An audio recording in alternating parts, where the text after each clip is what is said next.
Right. I just learned that a few months ago. Yeah, I thought they were. So let's clarify, how is Angie? I thought Sherman was for a long time. Yeah, I did. I totally thought Jeremy was your father. That's what I thought that was your father, yeah. everybody's learning. I know. I thought that for like almost 2 years. Amazing, thank you. Clear as time, man. Yeah. Would you like to introduce yourself to the room? I'm Todd, I'm Michelle's husband, and I experienced how she grew from a beginning age. He's and valleys. So you are related. Yeah. You're actually related, much closer than us. So Lucia just started in January. Congrats. And keep killing it. And keep killing it. Adrian. I'm Brooke, I just started about a month ago here at Keller, so. I love that you're here Congrats. today. Oh, you just started a month ago? Here, or did you just? I got my license in December. Say, oh. Nice. How about that?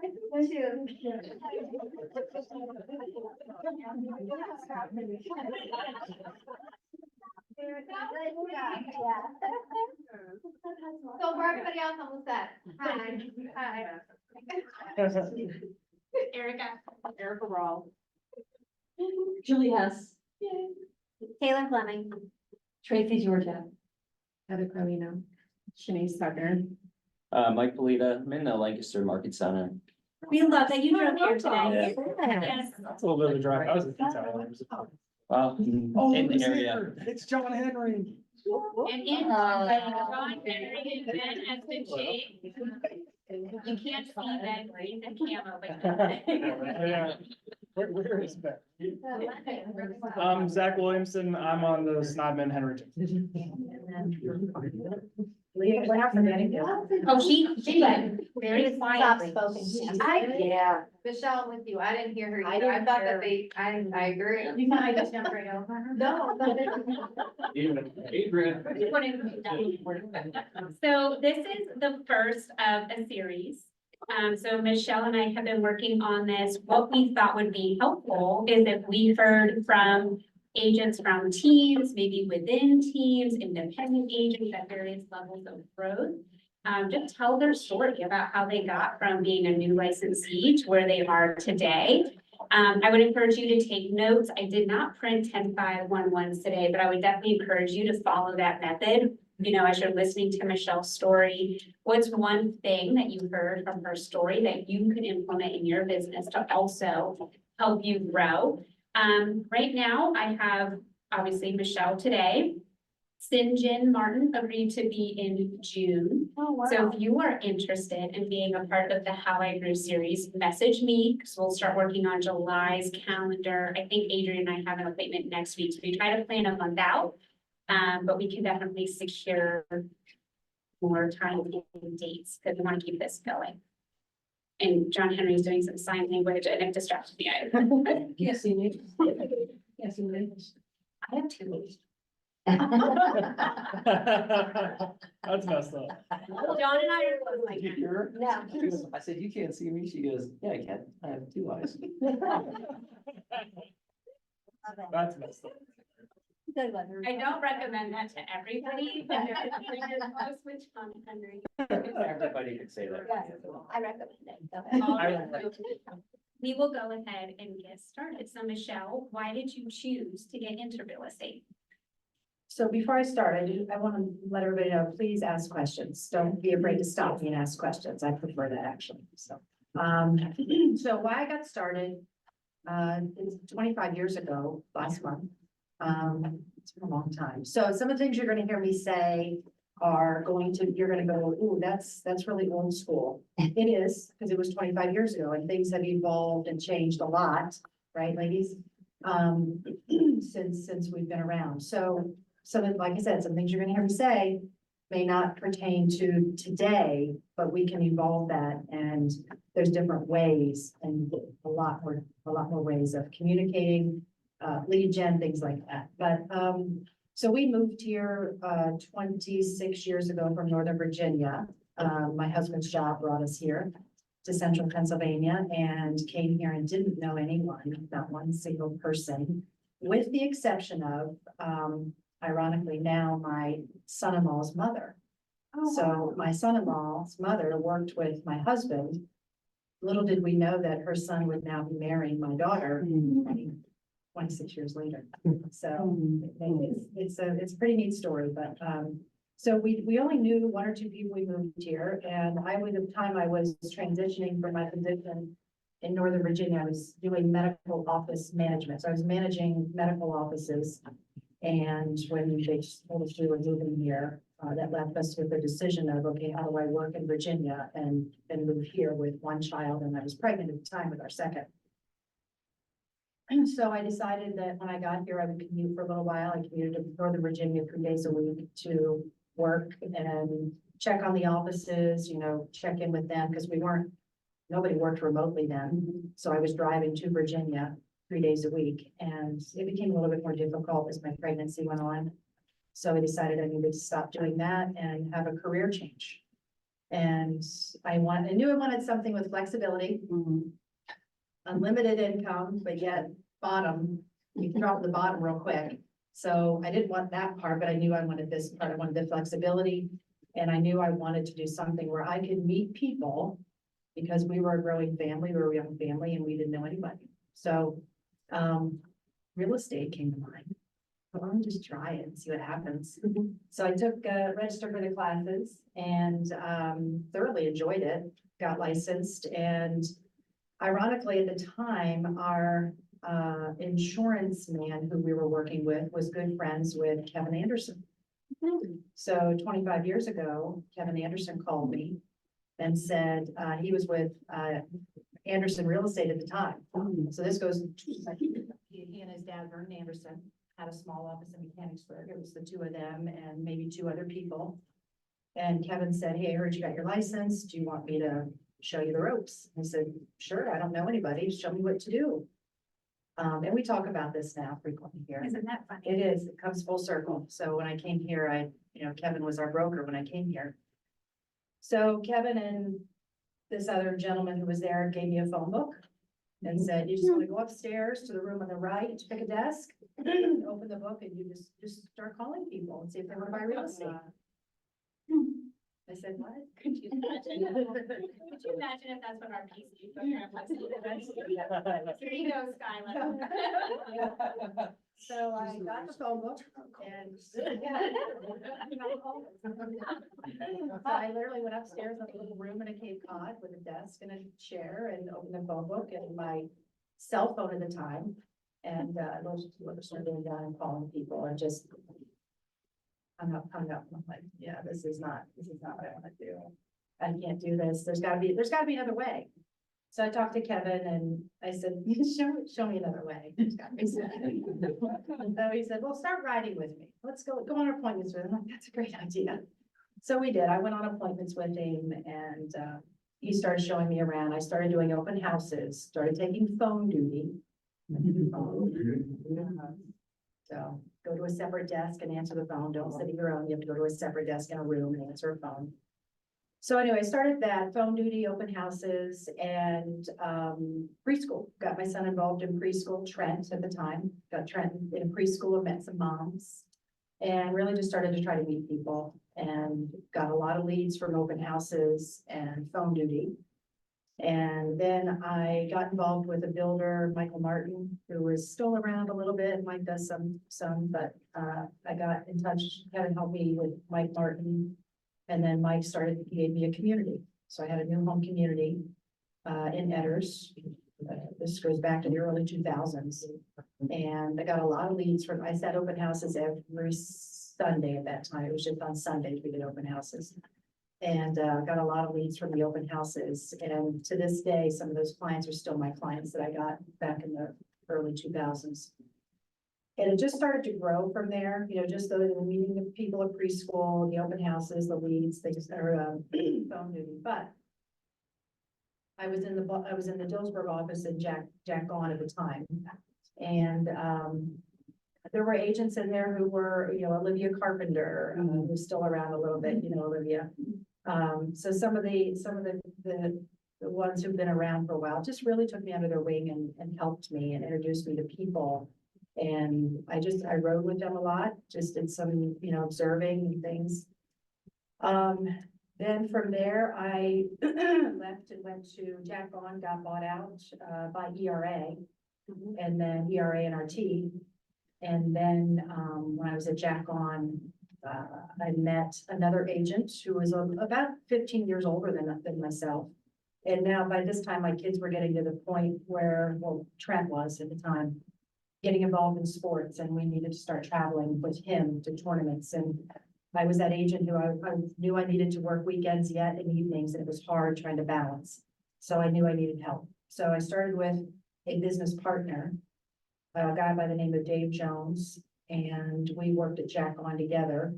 And at that point, teams were not a thing. There was no teams at that point.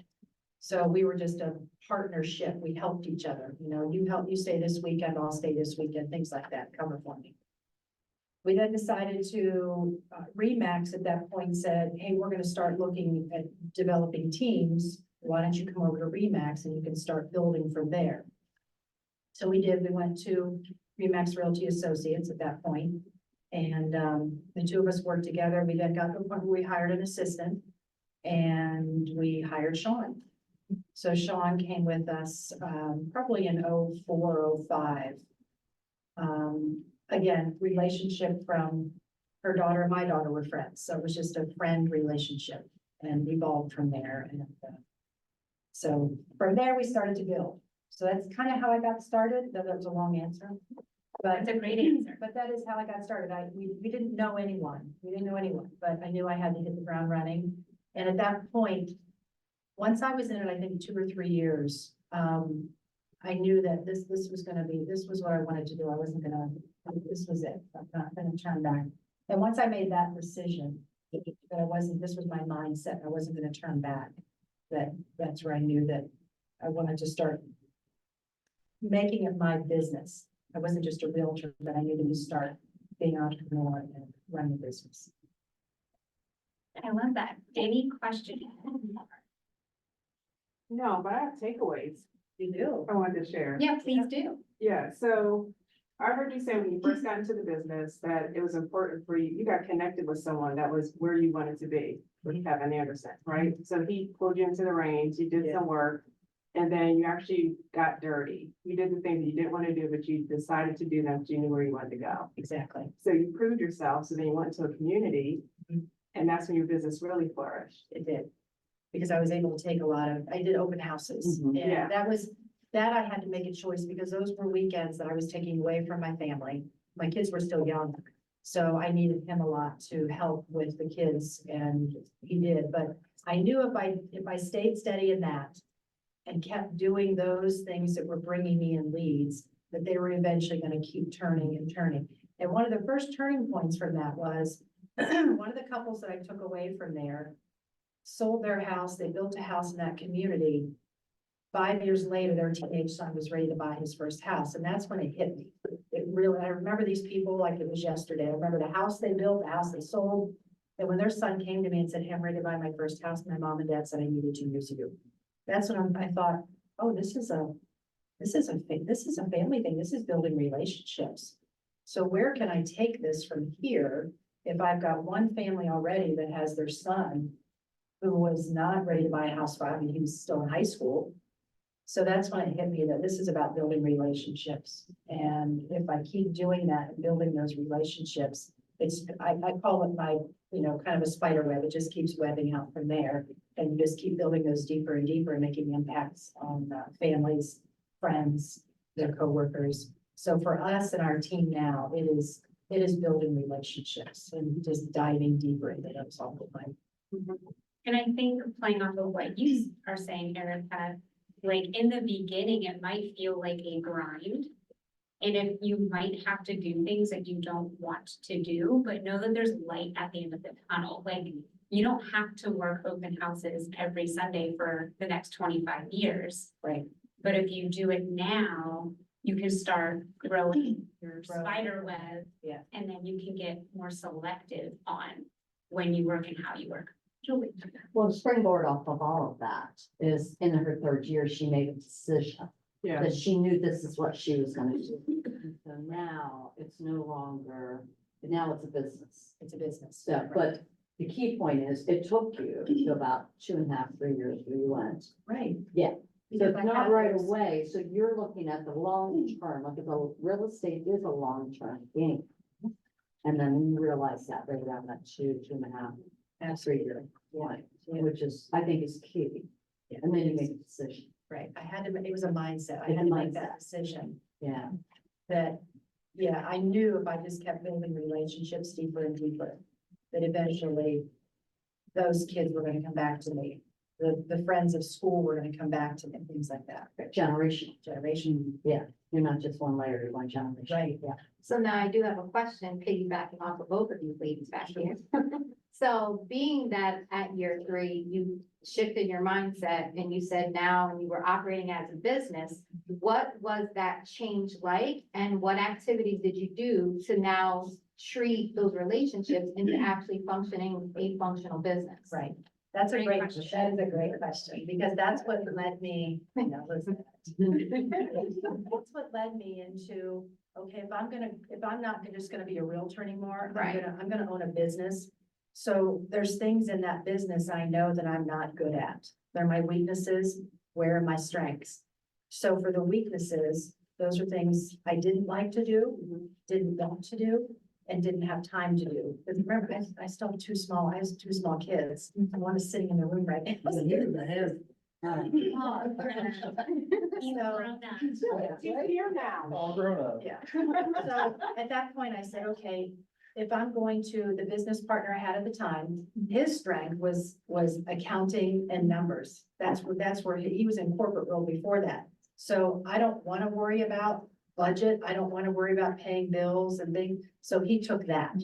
So now he said to me, you're good at face to face. You're good at meeting with people. You're better in front of people. So we had to figure out where our strengths and weaknesses were. And then from there, I said, okay, well, if we've got this yet, you know, there's the part of the marketing that we don't like to do. That's where we said, okay, we need somebody to help with that. So that's where Sean came in. So you figure out where your strengths, your weaknesses are, what you don't like to do. And that's where you say, okay, if I'm gonna build a team, I wanna make sure I've got people in those spots who are going to help build on that. But at the same time, they need to be like-minded people, like me, like John, like Zach, like, you know, they need to be like-minded too, because everybody has to fit together. The one thing that I keeps resonating whenever you're talking about the relationships is database. Like, to me, all I'm hearing is, like, when I got into this business and I started building these relationships and then their kids, so on and so forth, like, the better my database is and the more contacts that I have, like, the better that I'm doing. Like what you said, like, you don't have to do open houses for 25 years. As long as if you're using these opportunities early on to build that database and stay connected, I think that's one of the greatest things that you've done. Thank you. And we've worked really hard to do that, especially our team now that we've grown, because as we've grown, the database has grown. So how do we keep our relationship solid with that database? It's, you know, we don't want to get so big that we're forgetting about people. So we keep it, like I always say, we use our funnel. We know it's out here, but we have to focus on the people who truly we adore, we love working with, and we've built good relationships with. And those are the people who are going to keep feeding us referrals and talking about us to everybody else. So we build stronger, deeper databases instead of wider, weaker databases where we don't have control of it anymore. When I don't have control of that database anymore, that's when we get in trouble. Because we've forgotten, we are not touching base with people, and that's what, you know, some people may not remember us then. So that's what we need to focus on, is really that filter of making sure that we don't. In fact, we just sent an email out when we have our client appreciation event coming up in June, on June 19, and we have figured out, Sean figured out that when we transitioned here, we took our old database and put it into Command. we knew that some of those people may not have transitioned. It's just a fact of technology. Nothing that we did wrong, just technology may have forgotten. So we sent a letter out this year that said, hey, we sent out an invitation to our client appreciation. If you didn't get it, please let us know because here's why. We're not afraid to say that we transitioned and we may have lost you. Not that we want it, but let us know if we lost you. And we've had 2 people say, we didn't get an invite. Okay, let's fix it. So things happen. But you know, For sure, and yet what a great reason to reach out. it was a great reason to reach out to people too. Right, Yeah. right. And what I heard you say was, at one point you mentioned the people that you liked to work with are the ones you keep following up with. Yeah, absolutely. And I remember being a newer agent and having some clients that just drove me Mhm. nuts. Yeah. But at that time, I couldn't be very selective, right?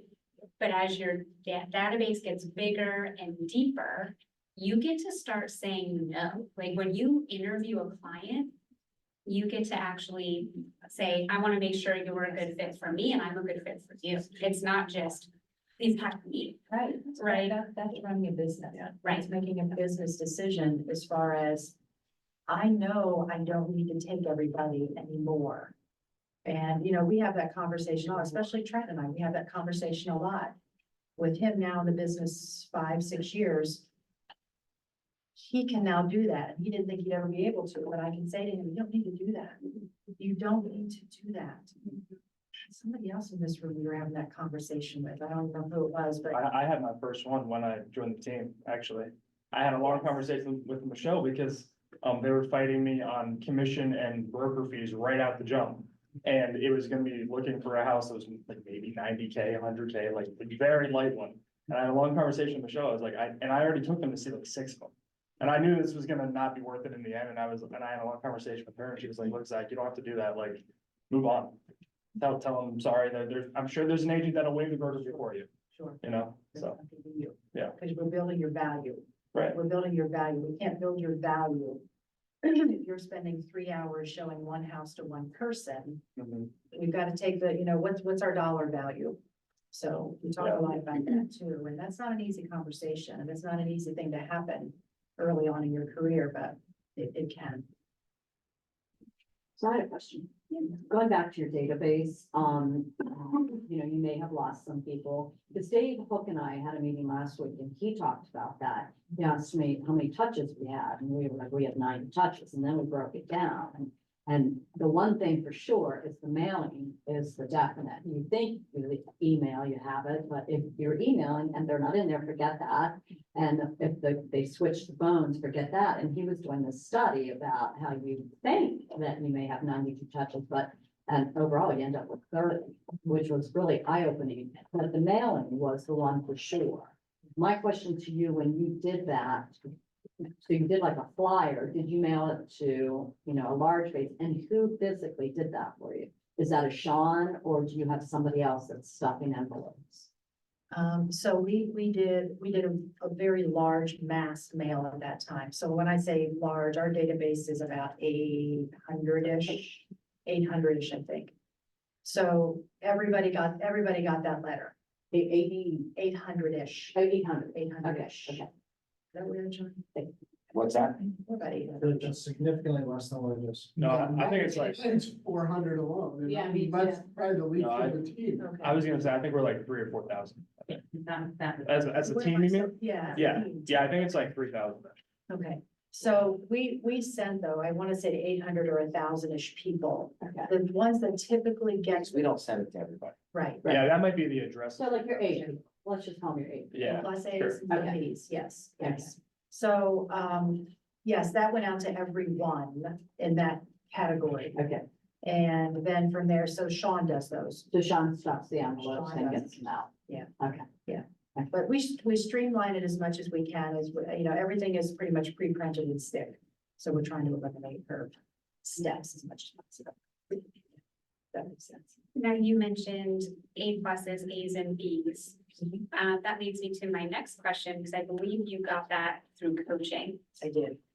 So if you don't mind explaining for maybe some of the newer folks in the room, what does that mean? A pluses, A's and B's? Yeah. And then when did you decide to get into coaching and why? So, it was probably around 2009 or 2010. I was still with my business partner. There's a company called Brian Buffini Coaching. And, he asked me to go to it was called a success tour. They're all out of town. So it's a 2-day tour. We went on that, and Brian Buffini is a motivational speaker, real estate minded, out of San Diego, California. And I went, and right away, his values and mine clicked. Because it was all about mindset, motivation, your energy, keeping your family rounded, but then building those deeper relationships. So I listened to this man, for 2 days, and then I went back a couple months later, listened to him again for 2 days. And it's a coaching company. But I knew at that point, because our values were aligning, and I knew that the best way for me, where I was at in my life, was to build those relationships. So I thought, I'm gonna get a coach who can hold me accountable, keep pulling me in the direction I needed to go. And along the way, surround myself with all of these people at these events who had a like mind and were building me up and showing me different ways of doing things, and just constantly being around people that were just positive, and had routines and things like that. So I got into coaching probably in 2009, and I still have the same coach to this day. So, yeah, we've been together since 2009. And, he now lives in Charleston, South Carolina, and we talk 3 times a month. But now, with my coaching, it's evolved. So we don't talk about the same things, and we don't coach on the same things we used to back in 2009 through, when I first started. So he recognizes when I'm at a different level, when I'm ready for something else. I don't need to be held accountable anymore for my calls and, things like that. I know I need to do that. I know I do. We all have to figure out our systems for that. We all have to figure out, what our method is for that. Now we've evolved into, how do I run a team? How do I run a business? And how do I keep, the energy going and keep the team flowing through our peaks and our valleys and our ups and our downs? And, individual problems that everybody has, or, what are their strengths and weaknesses. So now we're coaching on that. And now the coaching evolves into, I'm in a group, a nationwide coaching group. So now we all get ideas off of each other, and what your team is doing, based on, the different levels in the nation. So, yeah, I still count on him 3 times a month. He's the same coach I've had for almost 15 years. That's amazing. Yeah, so he's really taken me a different, he recognizes each coaching call that we're not talking about the same thing all the time. Now it's, he's got different ideas for me and different things for the team, and that's how we grow the team too. It's been really good. Any questions so far, especially around coaching or? Your database, your Yeah. A pluses, Yes, Ds. thank you. Oh, Thank you. Bringing me back to that. Do Thank you you. have systems in place for almost all of those clients? We do. So our database is categorized into, mine was one. Yes, we are A+, A's, B's, C's, and D's. You know what the D's are? Double. Don't delete them. Don't delete them. They're people that just we don't want to spend time on or with anymore, because either they were extreme, they took all of our energy, they took too much time. And it's not somebody who helped me grow my business, helped me grow my mindset. So we delete them. Don't have very many of them. Yes. So we can't be afraid to delete them. And that's hard to actually hit that button when that time it comes. But virtual coaching has helped me do that. Realize I don't need, that's where we're doing the funneling. I don't need these D's out here anymore. Right. So now we focus on the A+, the A's, the B's, and then we try to get the C's over into the A+, A's, and B's. A pluses are the people who have given us 1 or 2 referrals. A's, they've given us a referral. And the Bs are someone who I'm pretty sure would give me referral. So we try, by talking to your database, the Cs, I'm trying to transition into Bs, As, or A pluses. The Bs, we're trying to transition into the As or the A pluses, if that makes sense. It's all about, because our A pluses, they have, they're always invited to events. They're the people I'm talking to at least monthly. Because they're giving me these referrals. They're the ones that get, we love on them. The level meter is over here because they're good to us. They're what's built us. So your A pluses, I'm getting real granular here. So is it every year they're giving you two? So it's so you're going yearly. Okay, so if a year goes by and Erica didn't give you a lead, Right. It's messed up there. does she go back to? No, Okay, no, she'll get a phone call and just, or, hey, Okay. let's go to lunch. Let's go Okay. have breakfast. Yes, that okay, day. that's real important. because- It is. Yeah. Yeah, It because I think a lot of agents struggle. I hear this a lot on Right, calls, right. like you stop having somebody come to your client appreciations, if that makes sense. That's a never. That's a never, whether they refer. That's right. Okay. Right, that's a never. Well, we were wondering, because that's a question we had, like, we have people like the darn pies and, if you don't see them or they don't refer, but they bought, are we still giving them a pie every year? I am, Okay. Yep. All right. because I did business with them. Okay, And So- every single one of you people have built our team to where it is. today. okay, good, that's good to know. We have a client that comes to our baseball party every year that bought a house from us 4 years ago. He now owns his own brokerage in Lancaster. He still comes to our, every one of our events. I would love for you to tee up that Yeah. conversation. I'd love for you to tee up a conversation with me. Yeah. That's a good one. Okay, that's good to know, because that's what we Yeah. do, and It's yeah, a we're great being question. challenged, so I'm Yeah. glad, I love it, I love that. Yeah. Thank you. For all of you in the room, you can tag your database that way, in command, so you can assign tags to them, A plus, A, B, C. As Michelle said, D is just a lead. Unless you're like me, I like to remember who to not call for that moment when they do call, and I'm like, this sounds familiar, and then I see my notes, and I'm like, oh, yes.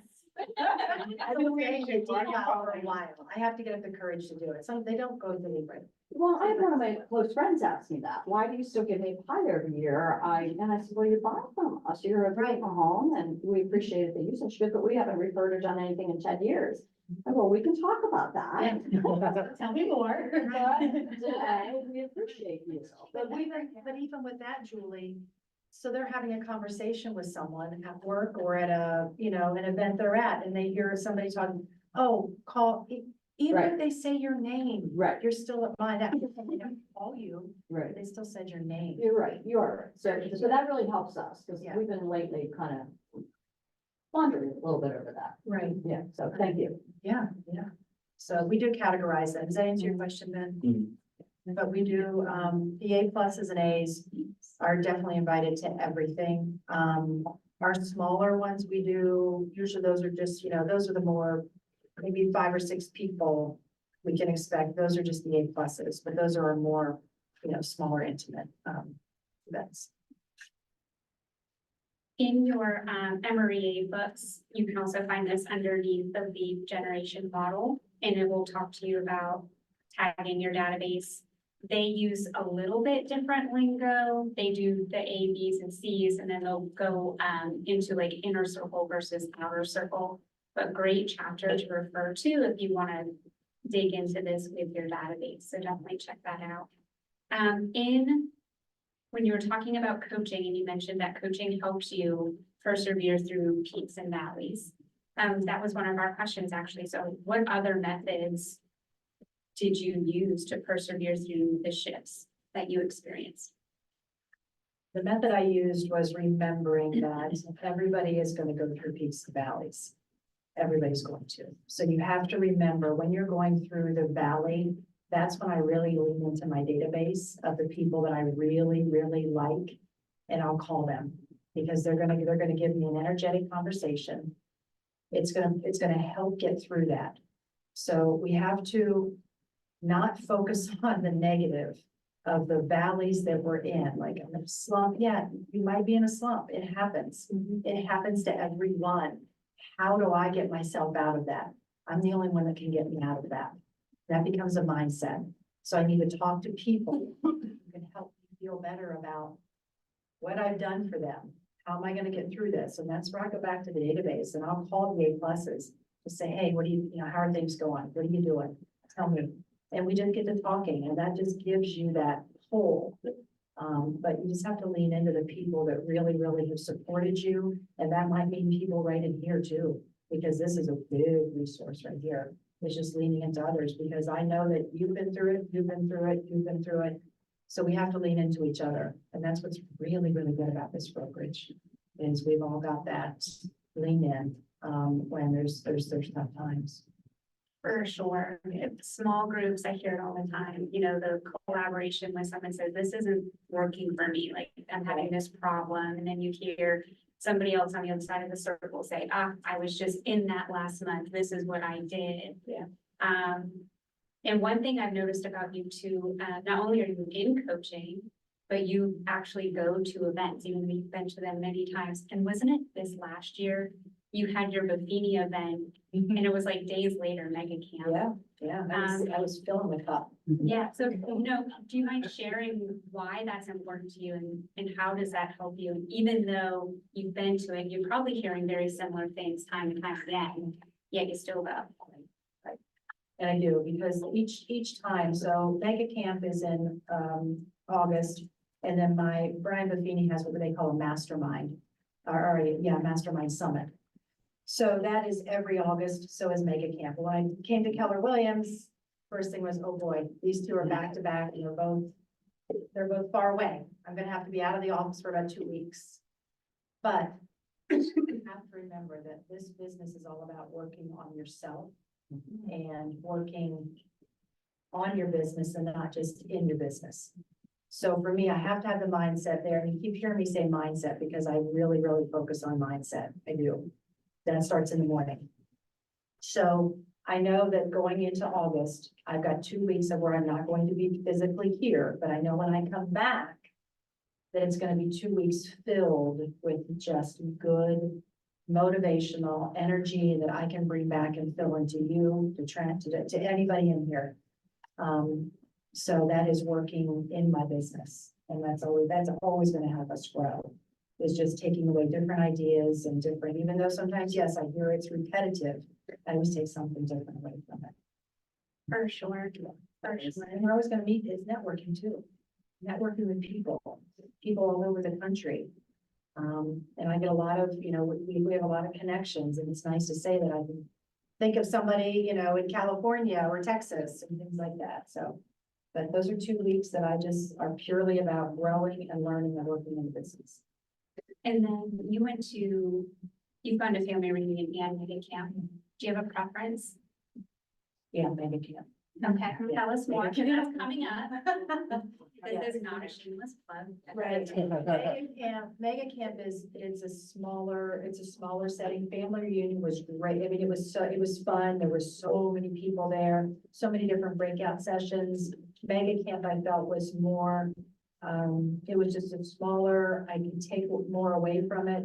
And, for me, I learned more at mega camp because I just felt like it was geared more toward, it was smaller. I didn't feel as overwhelmed. That's helpful. Yeah. That's helpful. Or running before the door closes. Right, right. Yeah, they don't like to sit on the floor anymore. Try. Yes. Two questions. Yeah. So, what other legs of the stool do you use for lead generating in your sphere? Are there another couple that you find? Does it vary by agent on your team? That's a good question. It varies by agent on our team. So mine right now is my database and my sphere and just the people that I know and I'm close to. And just like I said, those relationships that just kind of keep coming back, the generational ones. You know, Trent is phenomenal on Zillow. He does a lot with Zillow. And a lot of his leads also come from his high school friends, his college friends. and now they're parents, because he grew up with these kids and his parents are now downsizing. So he gets a lot of business from those three sources too, but he leans a lot into, social media. And like I said, his college and high school friends and their parents, and their sphere. Zach, social media, a lot of social media, and a lot of his, is based on network to church. Yep. So, yeah, for each of us, and John. That's the statement of the day. He really is. John knows everybody, so John's sphere, and John he's a networker, He's on brand. yeah. He's on John brand. Yeah. So that's what, when it comes to a team, that's where we all bring our individual, pieces to the puzzle, as I call it. Second question is, since 2009 to today, how has your daily schedule changed? It's very regimented. And there's a morning routine. And I Can you generally, elaborate on it? yeah. Morning routine is 5:30, up.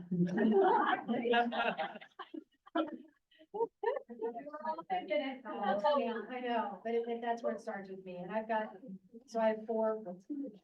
I started what I call the 5:30 a.m. group.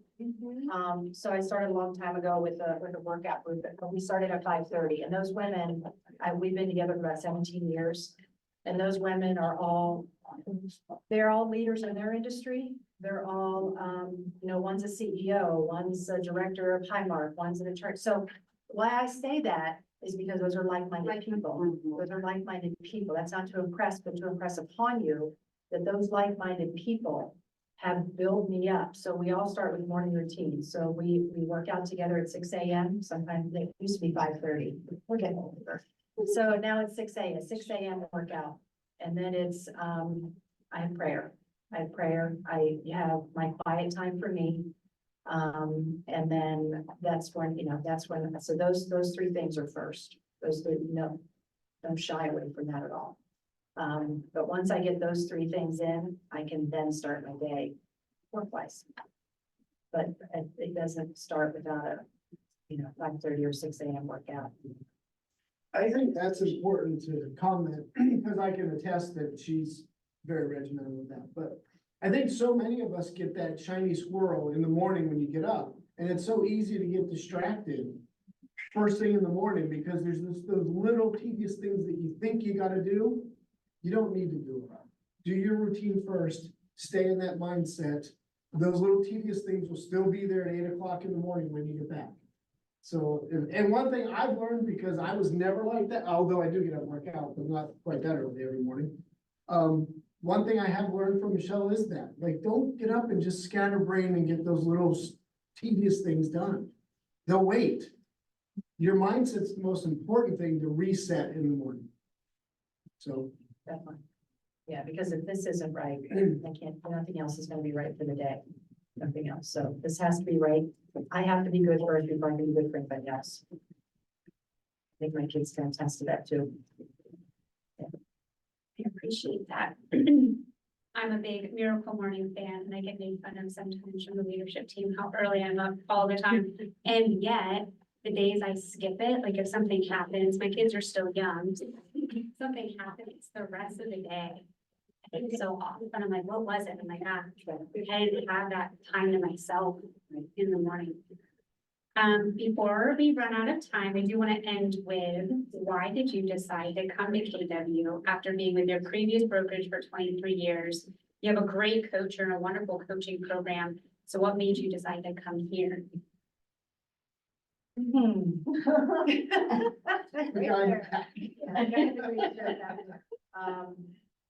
But I say that because in 23 years, I was in a routine. Change is hard after 23 years. And I was with the same, you heard me say I was with Jack On. Jack On's no longer around. Then I went to Remax. I was Remax for 21 years. 21 years. And I was just in a routine, and I didn't know any other way. you know, as cliche as it may sound, you don't know what you don't know. And I didn't know anything about Keller Williams or any of the brokerage for that matter, because 23 years, it was just the same. So bringing, you know, we made the decision 5 years ago, Trent, I always joke that, you know, Trent he went to Pitt, then he went to Northeastern, got his master's, then the day after he graduated, he said, I think I want to get into real estate. He didn't go to school for real estate. So we have 8 years of education. Trent was a sports management and exercise physiology major. And the day after graduation said he wanted to go into real estate. So we as a family had to make a decision. Can we work together? Number one, do you really want to get into real estate? You know, both kids grew up in it. So after we made the decision for him to start part-time, and then he gave up his full-time career and said, I said, it's time. It's time. Take the leap. So go ahead, let's do this. So he took the leap and went into it full-time. And once he was into it full-time, I was noticing that there was a lot more coming into the business than what I had imagined with a younger mind, different ideas. And that was a good thing, because like I said, for 23 years, I was just doing my thing, running my business, doing my coaching, but I didn't have any fresh, new, younger ideas, technology. So, you know, he came to me after two years and said, "Can you think about moving somewhere else?" Why would I do that? Why would I do that? Because there's other things out there. It's like, so he went to Brittany, unbeknownst to me. And, To be fair, I think it was, Brittany and I got a spirit moving van one night, moved all of our stuff out of Remax. yeah, if you have a daughter. To be fair, I think our conversation started because you had a buyer go rogue. And I was trying to help you. You called me because I was the team leader and you needed assistance with a buyer that broke with another agent who had no idea. But he had a signed by an agency. So I think that's just, okay, so, yeah. so one thing led to another, but Yes. he came to me one day and said, "Hey, I had a conversation with Brittany Giles at Keller Williams," and I said, "What's it about?" "You're going with me next Thursday at this time, and we're gonna talk to her," and I said, "What about?" "We're gonna make a change, Mom."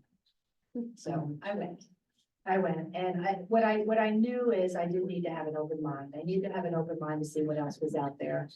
But at the same time, the very difficult part was I was my best friend at the time was at the other brokerage. And there was a reason I went there. It was a family-owned brokerage. And I went there because we were a big part of their family. And for 4 years, I was there and felt this loyalty, an incredible amount of loyalty. And I just thought my heart said, "You're gonna be here forever," because you never want to have that conversation.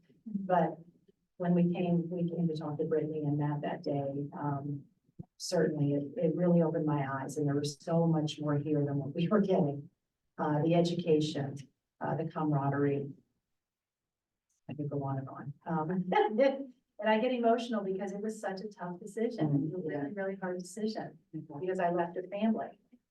And, but I knew that in order to grow and for us to I needed to start thinking about an exit strategy. Not that I'm going there soon, but I didn't even have one. What am I gonna do? I don't know when I'm gonna retire. So I need to start thinking about that. And Brittany and Matt opened our eyes, gave us some really, really good ideas and things that we could be opened up to and opportunities that we didn't have. So we very quickly made the decision, very quickly, because we knew that this was the right place for us. So yeah, when we came, and then now I can't imagine not being anywhere else. I just can't, especially after being in the same place for 23 years. Just the people in here are, the community that we have, and, everybody from Jeremy and Angie, who we have at our fingertips, to, experience, Julie and Erica and Drew and Sinjin and, everybody else with this experience. And then to see new faces and the opportunities that the new faces have with Taylor, what she can do with the PC program. You don't have that everywhere. You don't have profit sharing, you don't have mastermind meetings, you don't have small groups. For, every little thing, there's a small group for, even if it's just 2 people. Yeah. It's crazy. It's crazy good. Yeah, I mean, Brittany made a post about the rooms that you're in. One of the things that I appreciate so much about you, Michelle, and your growth is that you do the work. And, at the beginning of the year, when it was cold and dark and interest rates were really freaking high and there was no inventory on the market, I came to a small group and you were just talking about doing the work and planting the seeds in your database, which then, 5 months later, you've said, my business this year is as a result of that. And I don't know what our business would have looked like if I wasn't in the room to be lifted up by that. So just appreciate you Thank you. doing the work and sharing that stuff. in the small group. That's the point of this too, is 25 years doing this. I'm not afraid to do the work. I'm not afraid to. I'm still side by side. This one's pulling me every day, but I love it. I love it. So I want to do it. And I'm not afraid to do it anymore. I'll put in 12, 14 hours some days and I can still go because I love it. And, coming here every day is a huge part of that. We have such good community here and the way we can lean into each other. And just everybody wants to share. You don't have that everywhere. We're all not, this isn't a competition. This is let's grow together. Let's be part of the community. And that's what I truly love about this. And, yeah, it's just, our big thing in our team is let's go. Let's go. Every day, let's go. Very growth minded, and I appreciate you sharing with us your growth and your experience and always helping agents up in the office. Before we let Michelle go, any last questions for her? I know that was a lot. Trent? Why don't you share with everybody your favorite statement, though, that pushes your growth? The one she always said to me before I even got into the business, what sticks with me is that in this business, you wake up every day unemployed. And that's what your lead gen is every day, is you wake up every day, you're unemployed, you're searching for new people to help, to assist. So I think that's kind of what helps her and has helped us. And I know I talked to some of the younger agents last week or 2 weeks ago about it, and they were asking me, I lead gen on Saturdays and Sundays. Like, I know some people find that bizarre, but that's when everybody's home. Like, if I have to take off on a Tuesday and I don't come into the office, it's because I spent all day Saturday and Sunday doing lead gen. And I know Michelle does the same thing. Because that's when you have your best conversations. People aren't rushing off the phone. You can have extremely meaningful conversations. So sometimes it's best to break the routine, as important as routines are, but sometimes it's best to break it and just kind of go outside the norm because you find different results. Right, and it's all, to your point, it's all about where's your highest energy during the day? We all don't have our highest energy from 9 to 11 in the morning. When are my best conversations? When do I feel at my best? Well, that's when I'm gonna have those conversations. So don't think, it doesn't have to be 9 to 11, it doesn't have to be 1 to 3. It might be on a Wednesday at 4 o'clock. You're feeling like $1 million, make some calls, just go visit people, have conversation. It's all about when people feel your energy. They feel it, right? They feel it on the phones. They feel it when you're smiling on the phone versus they just call to check in. Hey, just call to check in. Oh my God, how are you doing? It all depends on your energy and where you are that day. Where you're gonna be. Going off that, I went to breakfast this morning pretty early and I walked into this diner and I thought I was the only person there. There was 2 cars in the parking lot. And I walk in and Keith Sealover was sitting there having breakfast with somebody else. It was 6:45 and he didn't see me and I said, "Hey Keith," and immediately his voice perked up, like same thing. He didn't even know who it was. He just said, "Hey," and I felt like he was genuinely excited to see me. I don't even think he knew who I was, because I was still in my workout clothes. And it was just me, Keith, and this other guy in the diner at 45, and Keith was excited to see me. It really made my day. That's awesome. Your energy definitely makes a difference, which is why mindset and taking care of that in the morning is so important. Because if you don't get in the right headspace before you start making calls, like They're not going anywhere. Yeah, they're not going anywhere. You gotta be in the right headspace, right mindset. Amy Turnbull. What? Talk about energy. Oh. Yeah. Get her on the phone. Get her on. Yeah, God told me not to be on the phone. A huge takeaway from the meeting, but also from living it for 25 years. And I just want to reiterate, Michelle's where she is today, not because of transactions. And she started to say it, and she kept trying to point to it, that it's relationships. She has never had a settlement that was about her or the commission check. Every settlement and every sale she's ever had has always been about the buyer or the seller and their needs and what's best for them. I've witnessed her walk away from transactions because it wasn't in the best interest of the buyer or seller.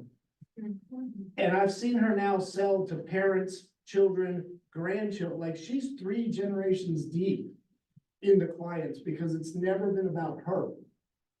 And that's the takeaway if you're a new agent, is it's not about you and that commission check. It's about the person sitting across the table from you and what they need and how you can help meet their needs in a positive way. I love that. Yeah, so what advice would you have for a new agent starting out in this business? Because obviously there's no phone to the end, I'm a mother, so. Yeah. Like, what could I do? So groups, HYP, doing hair for young professionals. Okay. HYP, Harrisburg Young Professionals. Don't we have enough professionals? We. Yeah, you gotta talk to Eric. You're right. My girl, I'm gonna get your number. Kind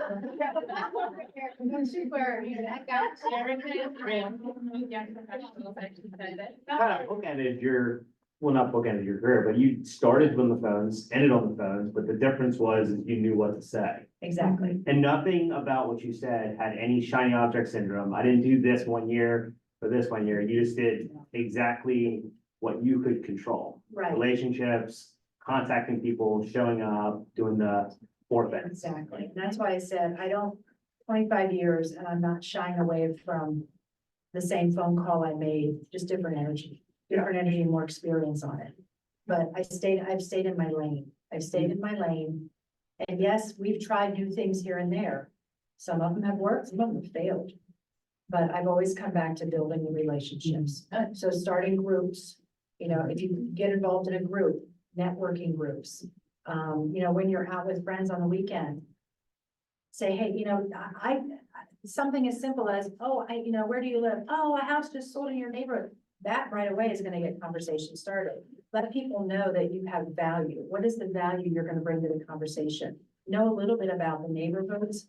What is sold around them, are they renting? Hey, have you ever thought about, bring value. As long as you have value to bring to people in a conversation, they're going to remember that and come to you later with a question.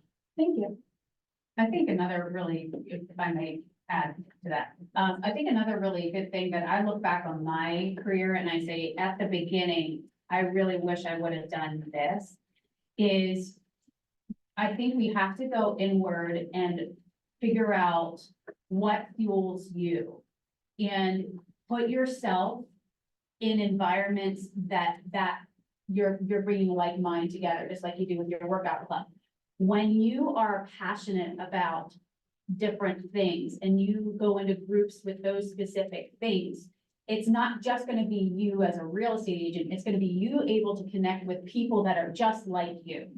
And I think that sometimes we try to fit ourselves into a box that we think we should be in because somebody else is in, and it doesn't ring I authentic do to that a you. lot, yeah. Right, so I think it's really important to dig deep and say, what are the things that I really like? What are the things that are strong in me that I know I can confidently speak to? And you're young, so that might feel small, but it's actually not. So I think once you find those environments for you, sky's the limit. Sky's the limit. Thank you. Thank you. Well, let's give Michelle a round of applause. I appreciate it. This was fun. Yeah. Definitely contact Michelle if you have any further questions. I know she'd be happy to answer and help them with you. Absolutely. We're gonna get our next panel ready. We got Dave Hook, Amy Turnbull, and Maggie Landis. Usually.